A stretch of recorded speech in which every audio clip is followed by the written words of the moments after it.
tayari. Chukua kodi. Naweza nikaanza? Ndugu wanahabari, hali ya mkoa wa Ruvuma ni salama. Jeshi la polisi mkoa wa Ruvuma tunaendelea vyema na majukumu ya kusimamia sheria za nchi na katika kuhakikisha kwamba usalama wa raia na mali zao unakuwepo. Nayo chukua nafasi hii kutoa taarifa ya kupatikana kwa mtoto aliyedaiwa kutekwa. Napenda kutolea ufafanuzi juu ya video mjongeo ilionekana kusambaa tarehe 12 mwezi wa 3 2025 katika mitandao ya kijamii juu ya kutekwa kwa mtoto Shadrack Adam, miaka 11, mwanafunzi wa darasa la 6 wa shule ya msingi Nanjoka B iliyoko Tunduru na kupelekwa jijini Dar es Salaam, taarifa ambayo sio ya kweli.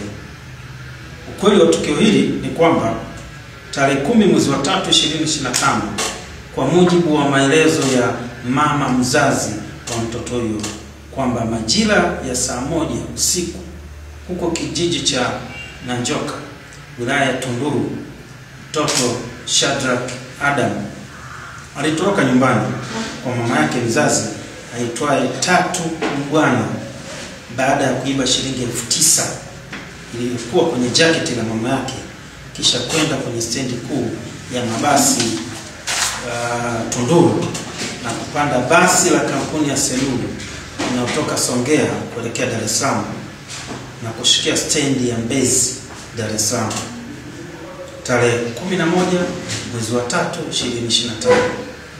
Mtoto huyo alianza kuzurura eneo hilo la stendi ya mabasi Mbezi, na ilipofika majira ya saa 3 asubuhi aliokotwa na msamaria mwema ambaye jina lake tumelihifadhi na kumpeleka nyumbani kwake na kuanza kumhoji. Ndipo mtoto huyo alidanganya kuwa ametekwa na watu waliokuwa kwenye gari na kumchukua hadi Dar es Salaam. Baada ya kutoa taarifa hiyo, msamaria mwema huyo alirekodi video fupi na kuisambaza mtandaoni kwa ajili ya utambuzi wa ndugu zake, na ndipo mama mzazi wa mtoto huyo alipowasiliana na mtoa taarifa kwa ajili ya taratibu za kumrudisha mtoto Tunduru na kupokelewa Tunduru akiwa salama. Aidha, mama mzazi ameeleza kuwa mtoto huyo hakutekwa, bali amekuwa na tabia ya kutoroka nyumbani, na hiyo ni awamu ya 3 anatoroka. Mara ya kwanza alitoroka na kwenda Dar es Salaam, mara ya pili alitoroka na kwenda Masasi, na mara hii ya 3 tena ametoroka na kwenda Dar es Salaam baada ya kumuibia fedha.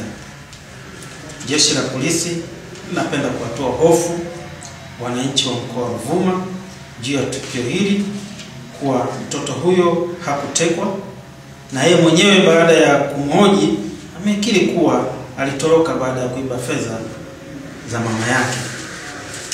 Jeshi la polisi linatoa wito kwa wazazi na walezi kuhakikisha wanakuwa mstari wa mbele kwa kuwasimamia kwa karibu watoto wao na kuwachukulia hatua mapema hawajakomaa, na kwamba hakuna utekaji wowote wa aina yoyote katika mkoa wetu huu wa Ruvuma.